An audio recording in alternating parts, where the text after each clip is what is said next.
Esta história traz mais repulsa de alguém que quer defender o nazismo, dizendo que foi algo útil para a humanidade. Não tem como.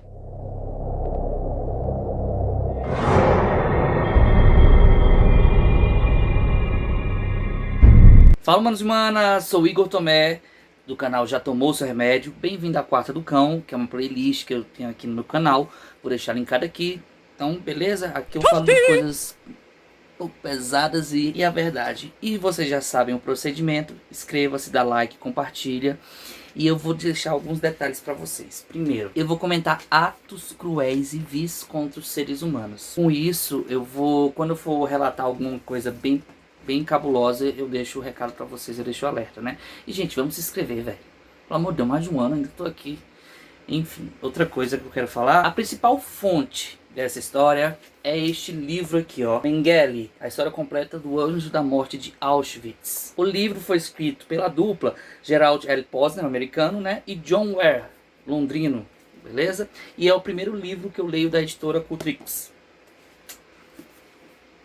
No dia 16 de março de 1911, nasce Joseph Mengele, filho mais velho de Karl e Van Burger Mengele, em Gusbach, na Alemanha. Assim, há relatos que ele tinha um irmão, porém ele foi natimorto. Natimorto, caso você não saiba, criança que nasce morta, aqui fica validade. E Mengele nasceu num lar extremamente classe média alta, uma família rica, na verdade, de industriais, e ele tinha dois irmãos mais novos, né? Gente, para vocês terem uma ideia do tanto que Mengele era importante, a família Mengele, que até hoje, para vocês terem ideia, a família dele era tão importante, que os sobrenomes Mengele tem nas ruas da cidade onde ele nasceu. E a família dele, como eu havia comentado agora há pouco, ele era muito rico, né? Ele era industrial de máquina agrícola. E essa empresa, essa indústria, ela empregava a cidade quase toda, entendeu? Então o poder de influência, economia e política que a família Mengele tinha era muito forte. Mas mesmo tendo essa influência, o que aconteceu? Tava rolando a Primeira Guerra Mundial e Karl Mengele, o pai do Joseph Mengele, teve que lutar na guerra. E quem ficou responsável para administrar a empresa foi a Waldurga, né? Que é a mãe do Mengele. Gente, os relatos que ela era uma mulher muito séria na dela, não esboçava nenhum sorriso. Ela não era uma pessoa que não tinha brincadeira, que não ficava na dela, ela não queria ficar brincando, conversando, ela só queria trabalhar. E detalhes, as atitudes dela eram tanto com a família quanto com os empregados. Então assim, não havia diferença não. Ela era uma pessoa séria. E também muito carrasca em algumas situações. Mengele, como eu falei, ele era o mais velho dos 3 filhos. E na fase escolar, ele era um aluno, ele nunca era o melhor da turma. Ele era um aluno de excelente para ótimo. E isso já causava incômodo para ele, entendeu? Porque assim, ele era uma pessoa extremamente competidora, mas quem ele mais competia era o irmão do meio. Mas as suas notas escolares eram, como eu havia comentado, tranquilas, assim, nada que, meu Deus, é um gênio, é uma coisa grande, não. E durante já nessa fase pré-escolar e escolar, esperava-se, como geralmente acontece nessas famílias tradicionais, o quê? Que o irmão mais velho gerisse a empresa. Só que o Mengele, ele não quis isso, ele quis entrar em outro rumo, ele quis entrar para a história, e realmente ele conseguiu entrar. Após terminar o segundo grau, o nosso segundo grau, como na cidade dele não havia universidade, então ele saiu da cidade dele e foi para Munique em 1930, né? Mengele começa o curso de medicina e filosofia e paralelamente isso, o nazismo crescia na Alemanha. O que aconteceu? Após os alemães perderem a Primeira Guerra Mundial, o povo alemão ficou com medo, assombrava a ideia. Então assim, o nazismo começou a fazer discursos enaltecendo a nação, né? A gente lembra de algumas situações, enfim. E quando ele entrou na faculdade, o tema que ele mais se interessou, que ele viria colocar em prática, era a genética, né? E ele teve aulas, né? Isso em 1930, começou a fazer o curso, ele teve aulas com os professores e apoiadores do nazismo, né? Você vê que quando você estuda, tem nível superior, não quer dizer que você está imune a praticar tais atos crotices, né? Isso não quer dizer nada, hoje em dia cai tudo por terra. A pessoa era médica, a pessoa era juíza, a pessoa era advogada, não interessa. A diferença é o peso que cai sobre a sociedade, que cai sobre a pessoa, né? Em 1900, em 2 anos apenas na universidade, em 2 anos, em 1932, ele se afilia ao partido nazista. E outro detalhe aqui importante, que você imagina, né? Hoje que a gente já sabe de toda a situação, você imagina o cara juntar genética mais nazista. Já deduz, a gente já sabe, fatos, provas concretas, né? Apesar que tem gente que ainda fecha os olhos, e de coisa boa não sairia daí. E entre diversos professores que estavam com ele, Em destaque estava Ernest Rudin. Ele foi um dos maiores propagadores da eugenia branca, e além de fazer parte do comitê da lei para a prevenção de filhos de doenças hereditárias. Cada um, meu Deus do céu. Mengele começou durante a universidade, era um aluno também não com grande destaque, não era o melhor da turma novamente. Ele começou a fazer uns artigos teóricos, né? Quais artigos eram, né? Ele desenvolveu uma teoria, a melhoria da raça ariana, por meio de eliminação de pretos, ciganos, homossexuais, pessoas com deformidades e, é claro, obviamente, judeus, né? Após sua formação, Munique ficou pequena para ele. Lembrando que Munique era a capital onde o Partido Nazista cresceu, né? Nasceu. E em 1937, em Frankfurt, Mengele atuava no Instituto Hereditário, Biologia e Pureza Racial. Olha o nome do instituto, gente. Eu vou repetir. O Instituto Hereditário, Biologia e Pureza Racial. Só de imaginar, a pessoa já tem uma ideia totalmente deturpada visando o ser humano, né? E ainda ele tinha como um dos seus professores Ottmar Verheyen, eu não sei como é que se pronuncia isso. Outro defensor ferroso das práticas de higiene racial. Mengele foi construindo a sua reputação, sua carreira, foi ludibriando a galera, foi sendo liso, né? Ele foi escorregando. E em 1938 ele consegue realmente entrar para a SS. O que é a SS? É como se fosse o alto comando do nazismo, chama-se Schutzstaffel. Não sei como é que se pronuncia isso, entendeu? É o maior, é como se fosse a patente alta, né? Ele entrou mesmo assim, gabarito do nazismo. Agora deixa eu fazer uma pergunta durante essa resenha aqui, gente. Por que muitos aderiram a entrar no partido nazismo? Você vê pessoas estudadas, pessoas esclarecidas. O que acontece? Após a Alemanha perder a Primeira Guerra Mundial, aceitando vários acordos que só prejudicaram mais a Alemanha, veio Hitler, entre várias afirmações nas quais políticos judeus aceitaram as mediações e que havia a história de um crescimento marxista e bolcheviques. Tomara que não aconteça de novo, hein, gente? Além do conservadorismo nacional, né? Os industriais perderam bastante grana. Outro fator era o comunismo estava próximo. Deixa eu beber água, gente. Deixa eu beber água. Testando cachorro? Então essa era uma das meus questionamentos, né? Como é que as pessoas aderiram. Apesar de que não tá muito diferente em algumas situações aqui no Brasil, não. Pouco tempo depois, né? Ele se casou com Irene Chambern. Eu não sei, vou colocar o nome dela aí. Além disso, a Segunda Guerra Mundial já havia começado. Entre meados de 1938 e 1939, ele já havia casado. E a Segunda Guerra já havia começado. E o que ele fez? Como eu te falei, ele era uma pessoa bajuladora demais. Ele começou a oferecer os serviços dele, né? Ajudando os feridos da guerra, os soldados que vinham no meio do fronte, né? Que estavam feridos. Ele ajudou bastante gente. Curou muita gente, mostrando um bom serviço à nação, ao partido dele. Mas lembre-se de uma coisa, ele não esqueceu o seu maior sonho, né, de estudar higiene racial. E mesmo ele fazendo esse trabalho aleatório, por assim dizer, né, ele continuou a desenvolver várias teorias. E a sua maior teoria, fixação, eram os gêmeos. Porque até onde se sabe, pelo menos assim, na minha pesquisa, não se sabe porque os óvulos, eles se desmembram, entendeu? Então, com isso, eles não se sabe ainda, mas ele ficou aficionado. E ele ficava muito frustrado, ficava muito contido, porque é o seguinte, ele precisava colocar em prática. A teoria já não estava bastando para ele, né?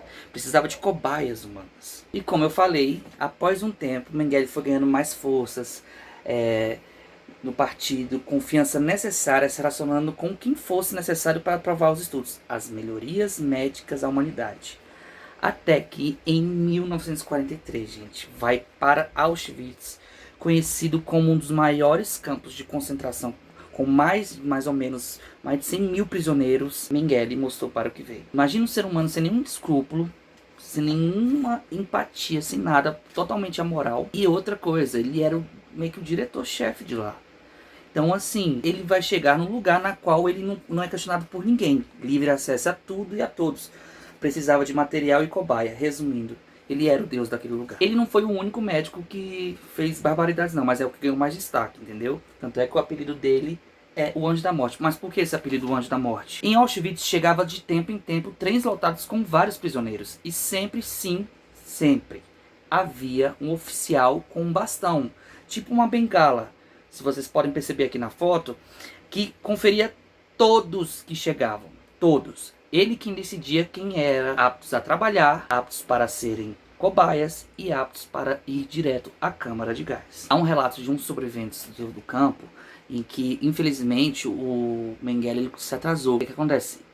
Dentre esses trens, né, que já vinham de, assim, da pior condição necessária que o ser humano possa viver e ficar, havia 2 gêmeos. Esse cara ficou muito full pistola, ele ficou muito puto, porque ele tinha perdido uma cobaia que poderia fazer algo pra ele. Fala, humanos e humanas. Inscreva-se, dá like, compartilha. Gente, agora eu vou começar a relatar aqui o que ele fazia, beleza? Sendo o médico principal do campo de concentração, como eu falei, o interesse principal dele era gêmeos. Entre vários experimentos. Pegava gêmeos, matava um pra ver o que o outro sentia. Vamos piorar, no momento. Como eu comentei, ele era obcecado, né? Vale lembrar que Auschwitz foi o segundo maior campo de concentração da Segunda Guerra Mundial, do lado esquerdo. Então Mengele ele ficava nessa rampa esperando. O que acontece? Os que não eram úteis, Mengele os mandava para o lado esquerdo. Simples assim. E estima-se que esse gesto matou aproximadamente mais de 400 mil pessoas. E eles morriam de diversas formas. Pelotão de fuzilamento, câmara de gás, enfim, inalação. Igor, você não ia falar das cobaias? Sim, vou falar das cobaias agora. Os selecionados iam para as acomodações humanas. Como assim? Nesses lugares eles recebiam um tratamento melhor, como conforto, com várias aspas, e comida. Mas a intenção era outra. A intenção era completamente diferente. Às vezes, Mengele mostrava-se generoso e muito paciente, oferecendo doces e afins, para depois matá-las. Quando eu digo isso, são as crianças. Humanos e humanas. Vamos lá então? Vamos adentrar? As crianças eram amarradas em placas de mármore. Seus órgãos eram retirados, muitas das vezes sem anestesia. Gente, fora isso, ele não usava anestesia, né? Agora, outro caso também. As mulheres, o que ele fazia com as mulheres? As mulheres eram sujeitas a doses altas de radiação em seus ovários e depois eram removidos. Como ele queria aperfeiçoar a espécime do alemão, ele tentava outro fato importante. E outra coisa, gente, ele era aficionado por olhos. Vocês vão entender o que eu tô falando. É muito cabuloso. E como ele queria aperfeiçoar o espécime do alemão, ele tentava alterar a cor dos olhos. E ele injetava corantes diferentes em cada olho, novamente, sem anestesia. Obviamente, muitos ficaram cegos ou pegaram inúmeras infecções. E outra coisa, para vocês terem uma ideia da fixação dele por olhos, que você chegava na mesa dele, né? Chegava no laboratório dele, tinha aquela mesa e havia olhos espetados em alfinetes, assim, de várias cores. E ele mostrava aquilo na maior naturalidade, não tinha problema fazer isso. Estou fazendo pelo bem da genética, na melhoria de raça. Para essa galera, humanos viraram números, né? Tanto é que os judeus são tatuados com aquele númerozinho. Voltando a falar da crueldade que Mengele fazia, nos gêmeos, sua paixão, ele aplicava injeções de tifo e no outro não. Simplesmente para ver se ficava uma coisa mágica, transferia a doença para o outro. Cortavam membros aleatoriamente e costurava no outro. Qual o objetivo? Ver qual seria a sua reação. Galera, e outra coisa, o Mengele, ele praticava isso, mas ao mesmo tempo ele era muito reservado. Quem sabia que ele era casado, né? Em 1944, ele teve um filho, chamado Rolf Mengele. Só que o filho pensava que o pai era tio, porque eles escondiam isso dele. Com qual objetivo? Simplesmente para cobertar. Porque assim, o trabalho que ele fazia era meio que velado, mas você sabia? Pronto, a galera passava pano, simplesmente isso. A galera gostava de passar pano. E o que aconteceu, gente? Todo mundo sabe que a Alemanha perdeu, né, a guerra. E o feixe foi caindo, né? O cerco foi caindo, aquela muralha ela foi caindo. O que acontece? Mengele, vendo que o cerco se fechando, ele decide fugir de Auschwitz. Volta e fica um tempo na Alemanha, vivendo como um ajudante de fazendeiro. E após os Estados Unidos virem, né, chegar no campo de concentração, ver toda a galera, ele tornou-se o quê? Um prisioneiro, né? Prisioneiro de guerra. E ele precisava fugir. O que acontece? Ele conseguiu providenciar documentos falsos. Aí ele conseguiu viver na clandestinidade durante 4 anos. Até que uns jagunços nazistas, né, conseguiram para ele outros documentos falsos. E em 1949, ele vem para a América do Sul. Para onde? Brasil? Não. Buenos Aires, né? O que acontece? Na Argentina, Buenos Aires na Argentina, com alcunha, o nome dele, ele não é mais Joseph Mengele, ele chama-se Helmut Gregg. Aí você deve estar se perguntando, e a esposa? Foda-se, deixou a esposa de lado e já havia sumido da vida dele, entendeu? O que acontece? Tu acha que uma pessoa com o caráter que ele fazia, gente, eu coloquei, ainda amenizei as coisas que ele fez. Ele praticou muita coisa. entendeu? A troco de uma ideologia nem nada, né? O que acontece? Em 1960, Buenos Aires, na Argentina, o escroto nato como ele é, ele atuava como um médico clandestino, realizando abortos clandestinos. Detalhe, ele não tinha equipamento. Com isso, uma menina menor de idade, né, foi lá fazer o aborto. O que acontece? A menina morre. E ele é uma pessoa que é muito corajosa, ele tem um culhão. O que acontece? Morrendo de medo, ele vai fugir. Para onde ele vai? Novamente tem jagunços nazistas, né? Tem aquela galera que vai ajudá-lo. Ele foge para o Paraguai. Ele fica na fazenda de um outro nazista, mas ele foge para o Paraguai com um novo documento falso. Agora o nome dele é José Mengele. E, gente, pós-guerra, todo mundo falando isso é porque não tinha internet na época, né? O que acontece? Ele vivia com medo, porque, assim, a caça aos nazistas, a gente vê alguns filmes que a caça aos nazistas era uma coisa ruim, não. A caça nazistas era uma realidade e ele vivia com medo, né? Que é um tipo de pessoa covarde, que pratica as coisas e depois não admite, né? E com a ajuda, novamente, de outra pessoa, de outro amigo, jagunço nazista, adivinha aonde ele vem.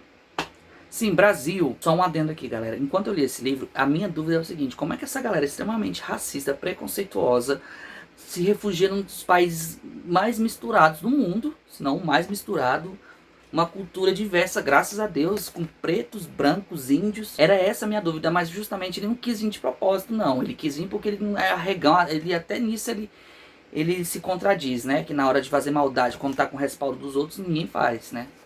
Quer dizer, faz. Ele primeiro vivia assim numa fazenda, né, recebendo guarita de um casal alemão, um casal apoiador também do nazismo, mas eles já viviam aqui no Brasil, né? E depois foi para o bairro de Eldorado, São Paulo, um lugar bem precário. E até então, Rolf, ele não havia tempo que ele não estava sabendo da história do seu tio barra pai. Obviamente estou falando do pai dele, né? E em 1977, Rolf vem encontrar seu pai pela última vez aqui no Brasil. Sabe a última vez que ele tinha visto o pai? Em 1953. Ou seja, tava nem aí pra ele. E o que mais impressiona de tudo, que o próprio filho falou em inúmeras entrevistas que eu também olhei assim, que durante a conversa com o filho, ele disse que não fez nada, ele não se arrepende de nada. E aí aquela velha desculpa que existe, tem até um livro que eu esqueci o nome, vou deixar a capa aqui do lado, que eu também já li, que é assim: eu estava fazendo o que me pediu, que o partido nazista me falava. Não é bem assim não, gente, não é bem assim não, as coisas não funcionam dessa forma, entendeu?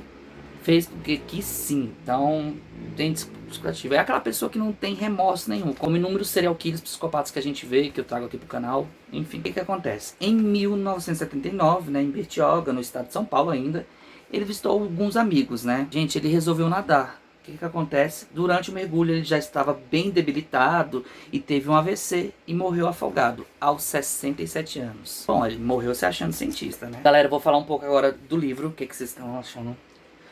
Este que foi o principal. É um livro, olha o tanto de marcação que tem, gente. O livro ele já começa mostrando para que ver. Ele já mostra as atrocidades, o que o Mengele praticou, justamente para você ir preparando. Se preparando assim, que no miolo vai narrando a história e tal, mas no começo ele já começa chutando os dois pés para a realidade. O que aconteceu, gente? Recomendo, é a primeira vez que eu leio esse livro da editora, entendeu? Muito bom. Achei o erro, olha o tanto de marcação. Tem fotos também, achei muito bacana. Novamente, inscreva-se, dá like, compartilha. Mengele fez todo tipo de atrocidade em nome de algo vazio, algo que não pode ser esquecido e também não repetido.